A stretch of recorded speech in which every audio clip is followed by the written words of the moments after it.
Hello guys, ఈ రోజు ఈ వీడియోలో ఫ్రమ్ సిరీస్ యొక్క సీజన్ 1 ఎక్స్ప్లెయిన్ చేయబోతున్నాను. సో ఇంట్రెస్ట్ ఉన్న వాళ్ళు వీడియోని స్కిప్ చేయకుండా చూడడానికి ట్రై చేయండి. సిరీస్ స్టార్టింగ్లో ఒక చిన్న విలేజ్ చూపిస్తారు అండ్ సూర్యాస్తమయం అవుతున్న టైంలో ఆ విలేజ్కి పోలీస్ ఆఫీసర్ అయిన బాయిడ్ స్టీవెన్ అనే ఒక పర్సన్ గంట మోగిస్తూ అందరినీ ఇంటి లోపలికి వెళ్ళమని చెప్తూ ఉంటాడు. ఎందుకంటే ఆ విలేజ్లో రాత్రి 7 గంటల తర్వాత భయంకరమైన సంఘటనలు జరిగే అవకాశం ఉంది. సో అందుకే ఆ టైం తర్వాత బయట తిరగడం నిషేధం అనమాట. అండ్ బాయిడ్ని చూసి అందరూ తమ ఇంటి లోపలికి వెళ్ళిపోతూ ఉంటారు. అండ్ తలుపులకి తాలిస్మన్ అనే ఒక మంత్రప్రాయి అంటే ఒక తాయెత్తు లాంటిది కడుతూ ఉంటారు. అండ్ అక్కడ ఉన్న రేడియో కూడా దానంతట అదే ఆన్ అవుతుంది అండ్ మ్యూజిక్ ప్లే అవుతుంది.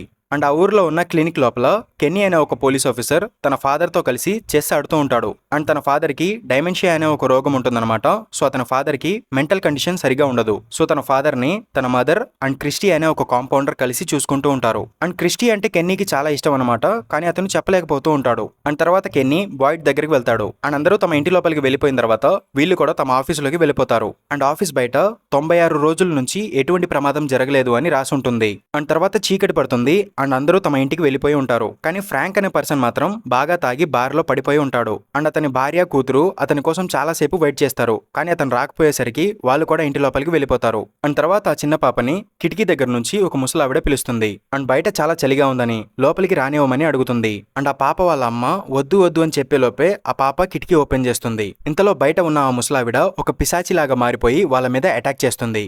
అండ్ తర్వాత రోజు ఫ్రాంక్ తన మత్తు దిగిన తర్వాత ఇంటికి వెళ్తాడు. అండ్ అక్కడ కొంతమంది జనాలు ఉంటారు. అండ్ బాయిడ్ చాలా కోపంగా వచ్చి ఫ్రాంక్ ని కొడతాడు. అండ్ అతన్ని లాక్కు వెళ్లి లోపల ఏం జరిగిందో చూపిస్తాడు. అండ్ లోపల తన భార్య కూతురు చాలా అంటే చాలా దారుణంగా చనిపోయి ఉంటారు. అండ్ అతని నిర్లక్ష్యం వల్లే అతని ఫ్యామిలీ చనిపోయిందని అతని మీద చాలా కోపడతాడు. అండ్ తర్వాత బాయిడ్ కి అక్కడ ఒక తాలిస్మన్ రాయి కనిపిస్తుంది. అండ్ అది అతను తీసుకుంటాడు. అండ్ తర్వాత వ్యాన్ లో వెళ్తున్న మాథ్యూస్ ఫ్యామిలీని చూపిస్తారు. ఈ ఫ్యామిలీలో జిమ్ అండ్ తబితా అనే ఒక కపుల్ అండ్ జూలీ ఈతన్ అనే 2 పిల్లలు ఉంటారు. అండ్ వీళ్ళు వెళ్తున్నప్పుడు వీళ్ళకి దారిలో అడ్డంగా ఒక పెద్ద చెట్టు పడిపోయి ఉంటుంది. అండ్ ఈ సిరీస్ లో ఇదే ఇంపార్టెంట్ ఇన్సిడెంట్ అనమాట. అండ్ తర్వాత అక్కడికి చాలా కాకులు వస్తాయి. అది చూసి వీళ్ళు కొంచెం భయపడతారు. అండ్ వేరే దారి గుండా వెళ్దామని వెనక్కి వెళ్తారు. అండ్ ఇంకోవైపు బాయిడ్ కాలనీ హౌస్ అనే ఒక ఇంటి దగ్గరికి వెళ్లి డానా అనే ఒక లేడీని కలుస్తాడు.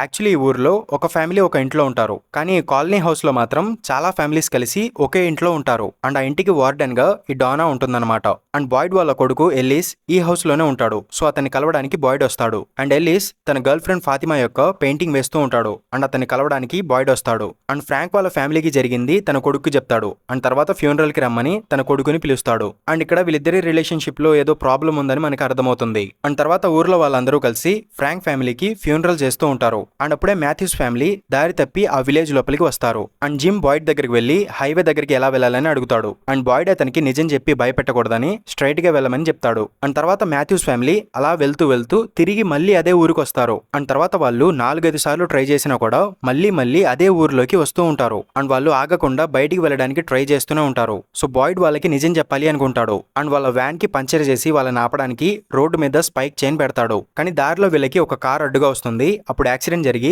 వీళ్ళ వ్యాన్ పడిపోతుంది. అండ్ తర్వాత ఆ కార్ లోంచి టాబీ అనే ఒక పర్సన్ బయటకు వస్తాడు. అండ్ అతను హెల్ప్ కోసం ఆ ఊరు దగ్గరికి నడుచుకుంటూ వచ్చి అక్కడ యాక్సిడెంట్ జరిగిందని బాయిడ్ కి చెప్తాడు. అండ్ కెన్నీ అతన్ని క్లినిక్ దగ్గరికి తీసుకువెళ్తాడు. అండ్ హెల్ప్ చేయడానికి ఇంకొంతమందిని తీసుకురమ్మని బాయిడ్ కెన్నీకి చెప్పి ఆ యాక్సిడెంట్ జరిగిన ప్లేస్ కి వెళ్తాడు. అండ్ ఆ కార్ లోంచి జేడ్ అనే ఒక పర్సన్ బయటకు వస్తాడు. అండ్ అతను మత్తులో మునిగిపోయి ఉంటాడు. సో బాయిడ్ అతన్ని కట్టేసి ఆ వ్యాన్ దగ్గరికి వెళ్తాడు. అండ్ ఇంకోవైపు కెన్నీ టాబీని క్లినిక్ లోపల జాయిన్ చేస్తాడు. అండ్ తర్వాత Kenny, Christie, Ellis and church father అయిన కత్రి వీళ్ళు నలుగురు బాయిడ్ దగ్గరికి వెళ్తారు. అండ్ వీళ్ళందరూ కలిసి జిమ్, తబితా అండ్ జూలీని కాపాడి వ్యాన్ నుంచి బయటికి తీసుకొస్తారు. కానీ ఆ పిల్లాడు ఈతన్కి మాత్రం కాల్ లోపల ఒక ఇనప కడ్డీ గుచ్చుకుంటుంది. సో అతన్ని బయటికి తీసుకురావాలంటే కొంచెం టైం పడుతుందని క్రిస్టీ బాయిడ్ కి చెప్తుంది. కానీ ఇంకా సేపట్లో చీకటి పడుతుంది అండ్ ఆ పిశాచాలు బయటికి వస్తాయి. సో బాయిడ్ తన దగ్గర ఉన్న ఆ తాలిస్మన్ రాయి ఉపయోగించి ఆ పిల్లాడికి ట్రీట్మెంట్ చేసి అతన్ని కాపాడాలి అనుకుంటాడు. అండ్ ఇంకోవైపు క్లినిక్ లోపల ఉన్న టాబీ దగ్గరికి సారా అనే ఒక అమ్మాయి వస్తుంది. అండ్ తను టాబీని పొడిచి చంపేస్తుంది. అండ్ ఇంకోవైపు బాయిడ్ కెన్నీ అండ్ ఎలీస్ కి చెప్పి వాళ్ళతో పాటు జూలీ, తబితా అండ్ జేడ్ ని పంపిస్తాడు. అండ్ బాయిడ్, జిమ్, క్రిస్టీ వీళ్ళు ముగ్గురు ఈతన్కి హెల్ప్ చేయడానికి ఆ వ్యాన్ లోపలే ఉంటారు. అండ్ తర్వాత మెల్లగా చీకటి పడుతూ ఉంటుంది. అండ్ బాయిడ్ ఆ వ్యాన్ యొక్క తలుపులు, కిటికీలు అన్ని మూసేసి వాటిని కవర్ చేస్తాడు. అండ్ లోపల ఆ తాలిస్మన్ రాయి పెడతాడు. అండ్ ఇంకోవైపు కెన్నీ వాళ్ళు వెళ్తున్న కార్ కి పంచర్ అవుతుంది. ఎందుకంటే ప్రీవియస్లీ వాళ్ళు వ్యాన్ కి పంచర్ చేద్దామని స్పైక్స్ బిగించారు కదా, దానివల్ల వీళ్ళ కార్ కి పంచర్ అవుతుంది. సో వీళ్ళందరూ వీలైనంత త్వరగా కాలనీ హౌస్ కి వెళ్దామని అక్కడ నుంచి పరిగెడుతూ ఉంటారు. అండ్ తర్వాత వర్షం స్టార్ట్ అవుతుంది. అండ్ బాయిడ్ వాళ్ళు ఉన్న ఆ వ్యాన్ దగ్గరికి పిశాచాలు వస్తూ ఉంటాయి. అండ్ అవి పిశాచాలని తెలియక వాళ్ళకి హెల్ప్ చేయడానికి వచ్చారేమో అనుకుని జిమ్ వాళ్ళని లోపలికి రానిద్దాం అంటూ ఉంటాడు. కానీ వాళ్ళు మనుషులు కాదని బాయిడ్ అతనికి చెప్పి అతన్ని ఆపుతాడు. అండ్ ఇంకోవైపు కెన్నీ వాళ్ళు ఎలాగోలాగా కష్టపడి కాలనీ హౌస్ దగ్గరికి వెళ్ళిపోతారు. కానీ చీకటి పడిపోయింది కాబట్టి వీళ్ళని పిశాచాలు అనుకుని లోపల ఉన్న వాళ్ళు వీళ్ళని లోపలికి రానివ్వరు అండ్ డోర్ ఓపెన్ చేయరు. అండ్ ఇంతలో ఆ పిశాచాలు వచ్చి వీళ్ళందరినీ చుట్టుముడతాయి. అండ్ లోపల ఫాతిమా ఎల్లీస్ కోసం డోర్ ఓపెన్ చేస్తుంది. అండ్ అప్పుడు వీళ్ళందరూ లోపలికి వెళ్ళిపోతారు. అండ్ వీళ్ళలో ఎవరైనా పిశాచి ఉంటే వీళ్ళందరికీ ప్రాబ్లం కాబట్టి Tabitha and జూలీని Dana కట్టేస్తుంది.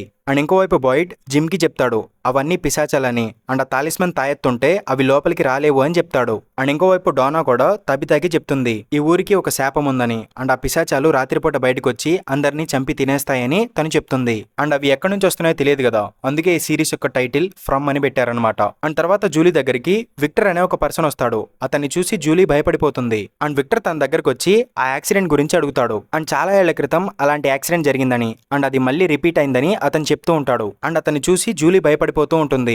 So Fatima అక్కడికి వచ్చి విక్టర్ ని వెళ్ళిపోమని చెప్తుంది. అండ్ అతను చాలా ఏళ్లగా ఇక్కడే ఉన్నాడని అండ్ అతన్ని చూసి భయపడొద్దని ఫాతిమా జూలీకి చెప్తుంది. తర్వాత ఫాతిమా జూలీని తన రూమ్ కి తీసుకువెళ్లి అక్కడున్న పెయింటింగ్స్ అన్ని చూపిస్తుంది.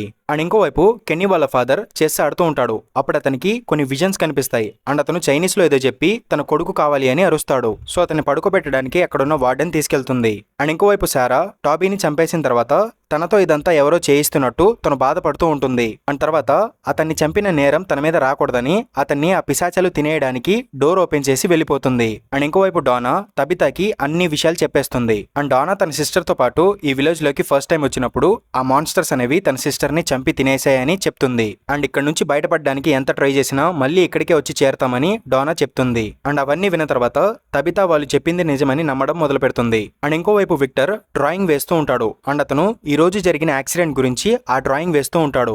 అండ్ అది గుర్తుపెట్టుకోండి, ఎందుకంటే అతను గీసే డ్రాయింగ్స్ అనేవి తర్వాత స్టోరీకి కనెక్ట్ అవుతూ ఉంటాయి. అండ్ ఇంకోవైపు సారా ఆ చీకట్లో కూడా తన ఇంటికి వెళ్ళిపోతుంది. అండ్ ఆ పిశాచాలు కూడా తన మీద అటాక్ చేసినట్టు కనిపించదు. అండ్ క్లినిక్ లోపల ఆ వార్డెన్ కెన్నీ వాళ్ళ ఫాదర్ ని పడుకోబెట్టి టాబీ కోసం ఫుడ్ తీసుకుని వెళ్తుంది. కానీ అతను చాలా దారుణంగా చనిపోయి ఉంటాడు. అండ్ తను భయపడి బయటకు వస్తున్నప్పుడు బయట డోర్ దగ్గర ఆ పిశాచాలు కనిపిస్తాయి. ఎందుకంటే సారా డోర్ ఓపెన్ చేసి వెళ్ళిపోయింది కాబట్టి ఆ పిశాచాలు లోపలికి వచ్చి టాబీని తినేశాయి. అండ్ తర్వాత అవి ఆ వార్డెన్ మీద అటాక్ చేస్తాయి. అండ్ తర్వాత కెన్నీ వాళ్ళ ఫాదర్ మీద కూడా అటాక్ చేసి వాళ్ళిద్దరిని చంపేసి తినేస్తాయి. అండ్ ఇంకోవైపు క్రిస్టీ చాలా కష్టపడి ఈతన్ని కాపాడుతుంది. అండ్ మార్నింగ్ అయిన తర్వాత తబితా కెన్నీ వాళ్ళందరూ వచ్చి వీళ్ళని కలుస్తారు. అండ్ అందరూ సేఫ్ గా ఉండడం చూసి అందరూ చాలా హ్యాపీగా ఫీల్ అవుతారు. అండ్ ఇంకోవైపు సారా తన బ్రదర్ నేథన్ ని కలిసి తను తప్పు చేసిందని అండ్ క్లినిక్ యొక్క డోర్ ఓపెన్ చేసి వచ్చేసిందని చెప్పేస్తుంది. అండ్ ఇంకోవైపు కెన్నీ ఆ క్లినిక్ దగ్గరికి వెళ్తాడు. అండ్ లోపలికి వెళ్లి చూస్తే ఆ వార్డెన్ చనిపోయి ఉంటుంది. అండ్ లోపల తన ఫాదర్ కూడా చాలా దారుణంగా చనిపోయి ముక్కలు ముక్కలు అయిపోయి ఉంటాడు. అండ్ కెన్నీ అది చూసి చాలా బాధపడతాడు. అండ్ బాధపడుతున్న కెన్నీని చూసి అతన్ని ఓదార్చడానికి బాయిడ్ వెళ్తాడు. అండ్ ఆ డోర్ ఎవరు ఓపెన్ చేసి ఉంచారని వీళ్ళిద్దరూ ఆలోచిస్తూ ఉంటారు. అండ్ గత 96 రోజుల నుంచి ఎటువంటి ప్రమాదం జరగలేదు, కానీ గడిచిన 2 రోజుల్లో 5 చనిపోయారని బాయిడ్ ఆలోచిస్తూ ఉంటాడు. అసలు ఎందుకని ఇలా జరుగుతుందని అతను చాలా బాధపడుతూ ఉంటాడు. అండ్ ఇంకోవైపు ఈతన్ కి గాయమైంది కాబట్టి అతను రెస్ట్ తీసుకుంటూ ఉంటాడు. అండ్ అతనికి బయట తెల్లటి దుస్తులు వేసుకున్న ఒక పిల్లాడు కనిపిస్తూ ఉంటాడు. అండ్ అతను ఇతనొక్కడికే కనిపిస్తూ ఉంటాడు. అండ్ ఈ ఊరికి వచ్చినప్పటి నుంచే ఈతన్ కి ఇలా జరుగుతూ ఉంటుంది. అండ్ అతనికి కొన్ని విజన్స్ కూడా కనిపిస్తూ ఉంటాయి. అండ్ ఆ తెల్లటి దుస్తులు వేసుకున్న ఆ పిల్లాడు కూడా కనిపిస్తూ ఉంటాడు. ఇదంతా తర్వాత కనెక్ట్ అవుతుంది, గుర్తుపెట్టుకోండి. అండ్ తర్వాత రోజు బాయిడ్ నిద్రలేచి బయట ఉన్న ఒక బాక్స్ ని చూస్తాడు. అండ్ తర్వాత అతను ఫ్రాంక్ దగ్గరికి వెళ్తాడు. అండ్ ప్రీవియస్లీ ఫ్రాంక్ నిర్లక్ష్యంగా ఉండడం వల్ల అతని ఫ్యామిలీ చనిపోయారు కాబట్టి ఈ రోజు అతనికి శిక్ష వేయబోతున్నారు. అండ్ ఆ విషయం ఫ్రాంక్ కి కూడా తెలుసు అనమాట. సో అతను చనిపోయిన తర్వాత అతని బాడీని తన ఫ్యామిలీతో పాటు పూడ్చిపెట్టమని చెప్తాడు. అండ్ ఇంకోవైపు జేడ్ స్పృహలోకి వస్తాడు. అండ్ డానా అతన్ని తీసుకువెళ్లి ఆ ఊరికి సంబంధించిన విషయాలన్నీ అతనికి క్లియర్ గా ఎక్స్ప్లెయిన్ చేస్తుంది. కానీ జేడ్ మాత్రం అవేమీ నమ్మడు. అండ్ అందరూ అతనికి అబద్ధం చెప్తున్నారు అనుకుంటాడు. అండ్ జేడ్ ఇదంతా ఒక జోక్ లాగా తీసుకుని బయటికి వెళ్తాడు.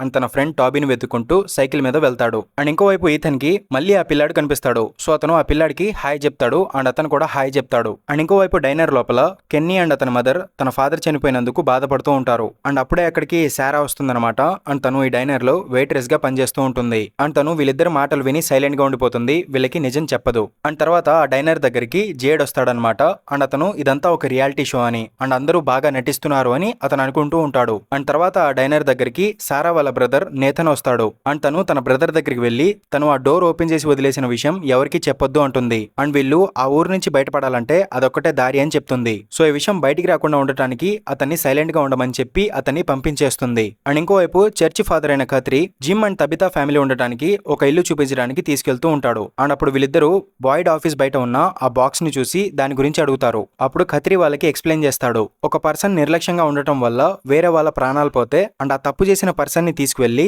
తాలిస్మన్ తాయెత్తు లేకుండా ఆ బాక్స్ లో ఒక రాత్రి అంతా ఉంచుతారు అండ్ ఆ పిశాచాలు అతని మీద అటాక్ చేసి చంపేస్తాయి. అండ్ ఇది తప్పు చేసిన వాళ్ళకి మేము వేసే శిక్ష అని చెప్తాడు. అండ్ ఫస్ట్ టైం ఆ బాక్స్ ని ఈ రోజు ఉపయోగించబోతున్నాం, అందులో ఫ్రాంక్ ని ఉంచబోతున్నామని ఖత్రి చెప్తాడు. అండ్ తర్వాత వాళ్ళని ఫ్రాంక్ వాళ్ళ ఇల్లు ఖాళీగా ఉంది అక్కడ ఉండమని చెప్తాడు. అండ్ ఇంకోవైపు విక్టర్ కాలనీ హౌస్ నుంచి అడవి ఎంత దూరంలో ఉందని కొలుస్తూ ఉంటాడు. అండ్ ఈథన్ అక్కడికి వచ్చి ఏం చేస్తున్నావని ఈథన్ ని అడుగుతాడు. అండ్ విక్టర్ ఈథన్ ని అక్కడ నుంచి వెళ్ళిపోమని చెప్తాడు. అప్పుడు ఈథన్ తనకు కనిపిస్తున్న ఆ పిల్లాడి గురించి విక్టర్ ని అడుగుతాడు. అండ్ విక్టర్ అది వినగానే కొంచెం ఇంట్రెస్ట్ చూపిస్తాడు. అండ్ తర్వాత విక్టర్ ఈథన్ తో చెప్తాడు, ఇక్కడున్న చెట్లు అడవి మొత్తం కదులుతున్నట్టు అనిపిస్తున్నాయి, అందుకే చెక్ చేస్తున్నాను అని ఈథన్ కి విక్టర్ చెప్తాడు. ఇంతలో అక్కడికి జూలీ వచ్చి ఈథన్ ని పిలుస్తుంది. అండ్ ఈథన్ వెళ్లేటప్పుడు విక్టర్ చెప్తాడు, అండ్ నీకు మళ్ళీ ఆ పిల్లాడు కనిపిస్తే నా తరపున హెలో చెప్పు అని ఈథన్ కి విక్టర్ చెప్తాడు. అండ్ ఇంకోవైపు జేడ్ సైకిల్ తీసుకుని ఊరంతా తిరుగుతూ ఉంటాడు. అప్పుడు అతనికి ఒక డోర్ కనిపిస్తుంది. అండ్ అతను లోపలికి వెళ్లి చూస్తే ఇంకొక డోర్ ఉంటుంది. అండ్ అతను ఆ డోర్ ఓపెన్ చేస్తే అక్కడ ఒక డెడ్ బాడీ కనిపిస్తుంది. అండ్ ఆ డెడ్ బాడీ కదులుతుందన్నమాట. అది చూసి ఇతను భయపడి కింద పడిపోతాడు. అండ్ అతను పైన గోడ మీద చూసినప్పుడు అతనికి ఒక విచిత్రమైన సింబల్ కనిపిస్తుంది. కానీ తర్వాత ఆ రూమ్ లో అతను చూసినవి కనిపించవన్నమాట. సో ఇదంతా అతని భ్రమ అనుకుని అతను అక్కడి నుంచి వెళ్ళిపోతాడు. అండ్ ఇంకోవైపు బాయిడ్ ఫాదర్ ఖత్రిని కలుస్తాడు. అండ్ ఈ రోజు ఫ్రాంక్ కి శిక్ష వేయడం అతనికి ఇష్టం లేదు అండ్ అది కరెక్ట్ కాదు అని బాయిడ్ ఆలోచిస్తూ ఉంటాడు. అండ్ అన్యాయంగా ఒక పర్సన్ ని ఆ పిశాచాలకి ఆహారంగా ఇచ్చేసి తప్పు చేస్తున్నామని అతను భావిస్తూ ఉంటాడు, బాధపడుతూ ఉంటాడు. కానీ ఫాదర్ ఖత్రి కొన్నిసార్లు కఠినమైన నిర్ణయాలు తీసుకోక తప్పదు అని చెప్తాడు. కానీ బాయిడ్ మాత్రం తను చేస్తుంది తప్పు అని ఆలోచిస్తూ ఆ బాక్స్ లో కూర్చుండిపోతాడు. అండ్ తర్వాత అతను ఫ్రాంక్ దగ్గరికి వెళ్లి అతనికి ఒక తాలిస్మన్ రాయి ఇస్తాడు. అండ్ నువ్వు చావడం నాకు ఇష్టం లేదు, సో 10 మైళ్ళ దూరంలో ఒక చిన్న ఇల్లు ఉంది అండ్ ఆ తాలిస్మన్ రాయి తీసుకువెళ్లి అక్కడ నువ్వు ఒంటరిగా బ్రతుకు, అదే నేను నీకు ఇచ్చే శిక్ష అని బాయిడ్ చెప్తాడు. అండ్ తర్వాత టౌన్ సెరమనీ జరుగుతుంది. అంటే మాథ్యూస్ ఫ్యామిలీ ఎక్కడ ఉండాలో డిసైడ్ చేసే ఒక చిన్న ప్రాసెస్ అనమాట. అండ్ అక్కడికి ఊర్లో వాళ్ళందరూ వస్తారు. అండ్ ఫ్రాంక్ అక్కడికి వచ్చి తన దగ్గర ఉన్న తాలిస్మన్ రాయి ఇచ్చేస్తాడు. అండ్ తన వల్లే తన ఫ్యామిలీ చనిపోయిందని అండ్ అతనికి బ్రతికే హక్కు లేదని చెప్తాడు. అండ్ ఆ టార్చర్ బాక్స్ లో ఉండటానికి నిర్ణయించుకుంటాడు. అండ్ తర్వాత టౌన్ సెరమనీ జరుగుతుంది. అండ్ జిమ్, తబితా, ఈథన్ వీళ్ళు ముగ్గురు ఒక ఇంట్లో ఉండటానికి ఒప్పుకుంటారు. అండ్ జూలీ వాళ్ళతో ఉండటానికి ఒప్పుకోదు అండ్ తను కాలనీ హౌస్ లో ఉండటానికి నిర్ణయించుకుంటుంది. అండ్ తర్వాత జేడ్ అక్కడికి వచ్చి అందరినీ ఎక్కిరిస్తూ ఉంటాడు. అప్పుడు కెన్నీ వచ్చి జేడ్ ని తీసుకువెళ్తాడు. అండ్ అతనికి చనిపోయిన తన ఫ్రెండ్ టాబీ యొక్క డెడ్ బాడీ చూపిస్తాడు. అండ్ అది చూసిన తర్వాత జేడ్ కి అర్థమవుతుంది ఇంతసేపు వీళ్ళందరూ చెప్పింది నిజమే అని. అండ్ అతను తన ఫ్రెండ్ ని చూసి చాలా బాధపడతాడు. అండ్ తర్వాత సూర్యాస్తమయం అవుతున్న టైంలో ఊర్లో వాళ్ళందరూ ఫ్రాంక్ ని తీసుకువెళ్లి ఆ టార్చర్ బాక్స్ లో పెడతారు. అండ్ సాయంత్రం అవుతుంది, రేడియో దానంతరం అదే ఆన్ అవుతుంది. అండ్ మాథ్యూస్ ఫ్యామిలీ ఫ్రాంక్ వాళ్ళ ఇంటికి షిఫ్ట్ అవుతారు. అండ్ జూలీ కాలనీ హౌస్ కి వెళ్తుంది. అండ్ బాయిడ్ ఆ టార్చర్ బాక్స్ ని చూస్తూ ఉంటాడు. అండ్ ఫ్రాంక్ ఆ బాక్స్ లో కూర్చొని చాలా బాధపడుతూ ఉంటాడు. అండ్ ఇంతలో అక్కడికి ఆ పిశాచాలు వచ్చేస్తాయి. అండ్ అవి ఆ బాక్స్ బద్దలు కొట్టి ఫ్రాంక్ మీద అటాక్ చేసి అతన్ని చంపేస్తాయి. అండ్ తర్వాత మనకి విక్టర్ కి సంబంధించిన ఒక ఫ్లాష్ బ్యాక్ సీన్ చూపిస్తారు. విక్టర్ తన చిన్నతనంలో ఈ ఊరికి వచ్చాడనమాట. అండ్ అతను ఆ అండర్ గ్రౌండ్ రూమ్ నుంచి బయటకు వచ్చి చూస్తే అందరూ చనిపోయి ఉంటారు. అండ్ అది చూసి అతను భయపడిపోతాడు. అండ్ స్టోరీ మళ్ళీ ప్రెసెంట్ లోకి వస్తే జేడ్ ఆ రూమ్ దగ్గర కూర్చుని ఉంటాడు. అండ్ అతన్ని కలవడానికి కెన్నీ వస్తాడు. అండ్ జేడ్ అతన్ని లోపలికి తీసుకువెళ్లి అక్కడ అతను ఒక శవాన్ని చూశాడని అండ్ ఒక సింబల్ కూడా చూశాడని చెప్తాడు. కానీ కెన్నీ మాత్రం జేడ్ చెప్పినవన్నీ అబద్ధం అనుకుంటాడు. అండ్ ఇంకోవైపు జిమ్ ఈథన్ ని తీసుకుని డైనర్ కి వెళ్తాడు. అండ్ తర్వాత జిమ్ టాయిలెట్ కి వెళ్తాడు. అండ్ ఆ టైంలో విక్టర్ వచ్చి ఈతన్ని కలుస్తాడు. అండ్ నువ్వు నన్ను ఒక పిల్లాడి గురించి అడిగావు కదా, ఆ పిల్లాడు ఇలాగే ఉంటాడా అని చెప్పి ఒక డ్రాయింగ్ చూపిస్తాడు. అండ్ ఈతన్ ఆ డ్రాయింగ్ చూసి అవును ఆ పిల్లాడు తెల్లటి దుస్తులు వేసుకుని ఉంటాడు అని చెప్తాడు. అండ్ విక్టర్ చెప్తాడు ఆ పిల్లాడు నిజంగానే ఉన్నాడు, అతన్ని వెతుకుదామని చెప్తూ ఉంటాడు. ఇంతలో జిమ్ అక్కడికి వచ్చి విక్టర్ మీద కోపడతాడు. అండ్ అతన్ని తిట్టి అక్కడి నుంచి పంపించేస్తాడు. అండ్ ఇంకోవైపు కెన్నీ అమెరికా మ్యాప్ చూపించి ప్రెసెంట్ ఈ ఊర్లో ఉన్న వాళ్ళందరూ డిఫరెంట్ లొకేషన్స్ లో ట్రావెల్ చేస్తున్నప్పుడు వాళ్ళందరూ సడన్ గా ఈ ఊర్లోకి వచ్చేసారు అని చెప్తాడు. అండ్ జిమ్ ఫ్యామిలీ మొత్తం టెక్సాస్ లో దారి తప్పారు. అండ్ నేను కాన్సాస్ లో దారి తప్పాను. అండ్ నువ్వు బాస్టన్ లో దారి తప్పావు. కానీ మనం అందరం ఒకే టౌన్ కి వచ్చి చేరామని కెన్నీ చెప్తాడు.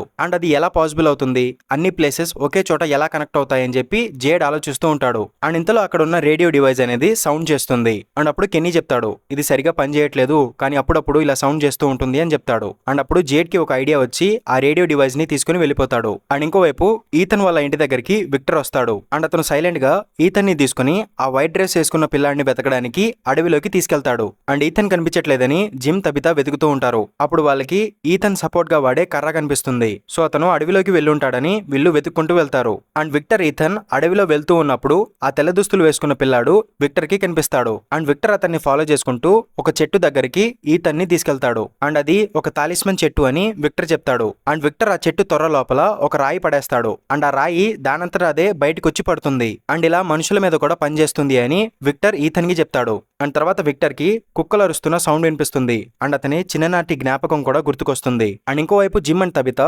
ఈథన్ ని వెతుక్కుంటూ అడవిలోకి వస్తారు. అండ్ వాళ్ళ దగ్గరికి 2 కుక్కలు వచ్చి మురుగుతూ ఉంటాయి. అండ్ విక్టర్ తన దగ్గర ఉన్న గన్ తో షూట్ చేసి ఆ కుక్కల్ని తరిమేస్తాడు. అండ్ ఈథన్ ని విక్టర్ తో చూసి జిమ్ కోప్పడతాడు. అండ్ నా కొడుక్కి దూరంగా ఉండమని చెప్పాను కదా అని విక్టర్ తో చెప్తాడు. అప్పుడు విక్టర్, నేను చెడ్డవాణ్ణి కాదు, నీ కొడుకుకి ఎటువంటి హాని చేయలేదు అని చెప్తాడు. అండ్ విక్టర్ భయంతో వాళ్ళ మీద గన్ గురిపెట్టి వాళ్ళని భయపెట్టి అక్కడి నుంచి వెళ్ళిపోతాడు. అండ్ తర్వాత విక్టర్ తన రూమ్ కి వెళ్లి తన దగ్గర ఉన్న డ్రాయింగ్స్ అని చెక్ చేస్తాడు. అందులో ఒక కుక్క డ్రాయింగ్ ఉంటుంది. అప్పుడు అతనికి గుర్తుకొస్తుంది తన చిన్నప్పుడు అతను ఆ కుక్కను చూశాడు. అండ్ ఆ కుక్కతో పాటు ఆ తెల్లటి దుస్తులు వేసుకున్న పిల్లాడిని కూడా చూశాడు. అండ్ తర్వాత ఆ పిల్లాడు అక్కడ ఆడుకుంటూ మాయమైపోతాడు. అండ్ అదంతా ఇప్పుడు విక్టర్ కి గుర్తుకొస్తుంది. అండ్ ఆ జ్ఞాపకానికి సంబంధించిన డ్రాయింగ్స్ అన్ని విక్టర్ గోడ మీద అంటిస్తాడు. అండ్ ఇంకోవైపు జిమ్ బాయిడ్ దగ్గరికి వెళ్లి విక్టర్ తన కొడుకుని అడవిలోకి తీసుకెళ్లాడు అని అతని మీద కంప్లైంట్ ఇస్తాడు. అండ్ అతని దగ్గర ఒక గన్ కూడా ఉందని బాయిడ్ కి చెప్తాడు. అండ్ ఆ సంగతి నేను చూసుకుంటా అని బాయిడ్ చెప్తాడు. అండ్ తర్వాత జిమ్ ఫ్యామిలీని డిన్నర్ కి ఇన్వైట్ చేస్తాడు. అండ్ తర్వాత వీళ్ళందరూ కలిసి డైనర్ కి వెళ్లి అక్కడ డిన్నర్ చేస్తూ ఉంటారు. అండ్ అక్కడ సారా ఫుడ్ సర్వ్ చేస్తూ ఉంటుంది. అండ్ ఈథన్ కి మంచి ఫుడ్ పెడుతూ ఉంటుంది. కానీ తర్వాత సారా కిచెన్ లోకి వెళ్ళినప్పుడు ఆ అబ్బాయిని చంపేయమని తన చేతి మీద అక్షరాలు కనిపిస్తాయి. అండ్ తర్వాత తనకి ఫిట్స్ వచ్చి తను కింద పడిపోతుంది. అండ్ ఆ టైంలో కాలనీ హౌస్ దగ్గర విక్టర్ జనాల్ని పూడ్చిపెట్టడానికి 6 గోతులు తవ్వుతాడు. అండ్ అది చూసి అందరూ భయపడుతూ ఉంటారు. అండ్ డానా వచ్చి అడిగినప్పుడు విక్టర్ చెప్తాడు, ఇంకొంతమంది చనిపోబోతున్నారు, అందుకే ముందుగానే మొత్తం సిద్ధం చేస్తున్నాను అని విక్టర్ చెప్తాడు. అండ్ ఇంకోవైపు సారాని క్లినిక్ లో జాయిన్ చేపిస్తారు. అండ్ తను ఇప్పుడు నార్మల్ గానే ఉంటుంది. అండ్ తనకి ఏమైందో తెలుసుకోవడానికి బాయిడ్ వస్తాడు. అండ్ అతను క్రిస్టీతో మాట్లాడతాడు. అండ్ బాయిడ్ కి కూడా చెయ్యి దురద పెడుతున్నట్టు, చెయ్యి నొప్పి పెడుతున్నట్టు అనిపిస్తూ ఉంటుంది. అండ్ క్రిస్టీ అదేంటో చెక్ చేస్తాను అని చెప్తుంది. కానీ బాయిడ్ మాత్రం పర్లేదు బాగానే ఉంది అని చెప్పి వెళ్ళిపోతాడు. అండ్ సారాని కలవడానికి తన బ్రదర్ నేతన్ వస్తాడు. బట్ తనని అబ్జర్వేషన్ లో ఉంచాం, సో రేపొచ్చి కలువు అని బాయిడ్ అతనికి చెప్పి పంపించేస్తాడు. అండ్ తర్వాత నేతన్ ఇంటికి వెళ్తాడు. అండ్ రక్తపు మరకలు ఉన్న సారా యొక్క బట్టలు చూస్తాడు. అండ్ ఆ బట్టలు ప్రీవియస్లీ సారా టోబీని చంపింది కదా అప్పుడు వేసుకున్న బట్టలు అనమాట. అండ్ ఇంకోవైపు జిమ్ అండ్ తబితా కలిసి వాళ్ళకు వస్తున్న డౌట్స్ అండ్ క్వశ్చన్స్ అన్నిటిని గోడ మీద రాస్తారు. అండ్ వాళ్ళ క్వశ్చన్స్ కి ఏదైనా ఆన్సర్ దొరుకుతుందేమో, అండ్ అక్కడ నుంచి బయటపడడానికి ఏదైనా మార్గం కనిపిస్తుందేమో అని వాళ్ళు ఆలోచిస్తూ ఉంటారు. అండ్ తర్వాత రోజు సారా ఆ క్లినిక్ నుంచి డిశ్చార్జ్ అవుతుంది. అండ్ తనకి కిల్ ద బాయ్ అని మెసేజ్ వస్తుంది కదా, సో తను ఒక చిన్న బ్లేడ్ తీసుకుని జిమ్ వాళ్ళ ఇంటికి వస్తుంది. అండ్ తర్వాత తను ఈథన్ ని కలిసి తనతో పాటు కాసేపు ఆడుకుంటుంది. అండ్ తర్వాత తను ఈథన్ ని తన ఇంటికి తీసుకువెళ్లి అక్కడున్న ఆవులు మేకలు చూపిస్తాను అని చెప్తుంది. అప్పుడు తబితా, నేను కూడా మీతో పాటు వస్తాను అని చెప్తుంది. అండ్ జిమ్ తన గోడ మీద రాసిన ప్రశ్నల గురించి ఆలోచిస్తూ ఉంటాడు. అండ్ ఇంకోవైపు బాయిడ్ తన భార్య యొక్క సమాధి దగ్గరికి వెళ్తాడు. అండ్ అక్కడ కాసేపు మాట్లాడుకుంటాడు. అండ్ అతని దగ్గర ఒక ప్లాన్ ఉందని, అండ్ ఆ ప్లాన్ వర్కౌట్ అయితే ఇక్కడ ఉన్న వాళ్ళందరినీ బయటికి తీసుకెళ్లొచ్చు అని అతను చెప్పుకుంటూ ఉంటాడు. అండ్ తన చెయ్యి వణుకుతుంది అని కూడా అక్కడ చెప్పుకుంటూ ఉంటాడు. అండ్ ఇంకోవైపు నేతన్ చర్చి ఫాదర్ ఖత్రీ దగ్గరికి వెళ్లి సారాకి సంబంధించిన నిజం మొత్తం చెప్పేస్తాడు. అండ్ అదంతా విన్న తర్వాత వెంటనే సారా ఎక్కడుందో కనిపెట్టాలని ఖత్రీ బయలుదేరతాడు. అండ్ సారా తబితా ఈథన్ ని తన ఫామ్ కి తీసుకెళ్లి అక్కడున్న మేకలు చూపిస్తూ ఉంటుంది. అండ్ తర్వాత తను తబితాని ఆ గోడౌన్ లోపలికి తీసుకెళ్తుంది. అండ్ తను తబితాని ఒక రూమ్ లో లాక్ చేసి అక్కడ నుంచి బయటకు వస్తుంది. అండ్ తర్వాత తను ఈథన్ దగ్గరికి వెళ్లి ఇక్కడ నుంచి బయటపడడానికి వేరే దారి లేదు, ఇది నేను చేయాల్సిందే అని చెప్తుంది. అండ్ తన దగ్గర ఉన్న బ్లేడ్ తీసుకుని ఈథన్ ని చంపడానికి ట్రై చేస్తుంది. అండ్ ఇంతలో నేతన్ అక్కడికి వచ్చి సారాని ఆపడానికి ట్రై చేస్తాడు. అండ్ ఆ ప్రాసెస్ లో సారా దగ్గర ఉన్న బ్లేడ్ నేతన్ కి తగిలి అతను చనిపోతాడు. అండ్ తర్వాత ఈథన్ అక్కడ నుంచి పారిపోయి జూలీ దగ్గరకు వస్తాడు. అండ్ తర్వాత అందరు అక్కడికి వస్తారు. అండ్ తబితాని ఆ రూమ్ నుంచి బయటికి తీసుకొస్తారు. అండ్ ఫాదర్ ఖత్రీ సారా పారిపోయింది, తను దొరకలేదు అని చెప్తాడు. అండ్ జిమ్ సారా మీద చాలా కోపంగా ఉంటాడు. అండ్ తను దొరికితే ఊరికే వదిలిపెట్టను అని చెప్తాడు. అండ్ ఇప్పుడు జూలీ కాలనీ హౌస్ నుంచి తన ఇంటికి వచ్చేసింది. అండ్ తన పేరెంట్స్ తో ఉండడానికి నిర్ణయించుకుంటుంది. అండ్ తర్వాత తబితాకి ఒక క్వశ్చన్ రైజ్ అవుతుంది. అండ్ ప్రీవియస్లీ వాళ్ళకి యాక్సిడెంట్ జరిగి వాళ్ళ వ్యాన్ క్రాష్ అయింది కదా, ఆ క్రాష్ లో వాళ్ళు నిజంగానే బ్రతికారా లేదా చనిపోయారా అని ఒక క్వశ్చన్ రాస్తుంది. అండ్ తర్వాత బాయిడ్ క్రిస్టీని కలుస్తాడు. అండ్ సారా ఆ సర్జికల్ బ్లేడ్ ని క్రిస్టీ యొక్క క్లినిక్ నుంచి దొంగిలించి తీసుకొచ్చిందనమాట. అండ్ బాయిడ్ దాని గురించి మాట్లాడడానికి వస్తాడు. అండ్ క్రిస్టీకి దాని గురించి ఏం తెలియదని తను బాధపడుతుంది. అండ్ అందులో తన తప్పేమీ లేదు అని బాయిడ్ తనని ఓదారుస్తాడు. అండ్ ఇంతలో అక్కడ ఉన్న రేడియో ఆన్ అవుతుంది అండ్ మ్యూజిక్ ప్లే అవుతుంది. సో అప్పుడు బాయిడ్ ఒక ప్లాన్ వేస్తాడు. అదేంటో మనకి తర్వాత తెలుస్తుంది. అండ్ ఇక్కడితో ఎపిసోడ్ 5 ఎండ్ అవుతుంది. అండ్ ఈ వీడియోని ఇక్కడే ఆపేస్తున్నాను గైస్, ఎందుకంటే వీడియో లెంతీగా 40 to 50 మినిట్స్ ఉందనుకోండి, ఆ వీడియో ఎక్స్పోర్ట్ చేసేటప్పుడు నా ఫోన్ హ్యాంగ్ అయిపోతుంది అండ్ స్టక్ అయిపోతుంది. సో దానివల్ల లెంతీ వీడియోస్ ని నా ఫోన్ లో ఎక్స్పోర్ట్ చేయలేకపోతున్నాను. అందుకే ఈ సిరీస్ ని 5 ఎపిసోడ్స్ కలిపి ఒక వీడియోలాగా చేస్తున్నాను. అండ్ తర్వాత ఇంకొక వీడియోలో ఇంకో 5 ఎపిసోడ్స్ ఎక్స్ప్లెయిన్ చేసి సీజన్ 1 కంప్లీట్ చేస్తాను. అండ్ ఇది గైస్ వీడియో. ఐ హోప్ నా ఎక్స్ప్లెనేషన్ మీకు అర్థమైంది అనుకుంటున్నాను. అండ్ ఇలాంటి మరిన్ని వీడియోస్ కోసం నా మూవీవర్స్ ఛానల్ ని సబ్స్క్రైబ్ చేసుకోండి. అండ్ ఇంకొక వీడియోతో మళ్ళీ మేము ముందుకు వచ్చేస్తాను. అంతవరకు సెలవు. Bye bye.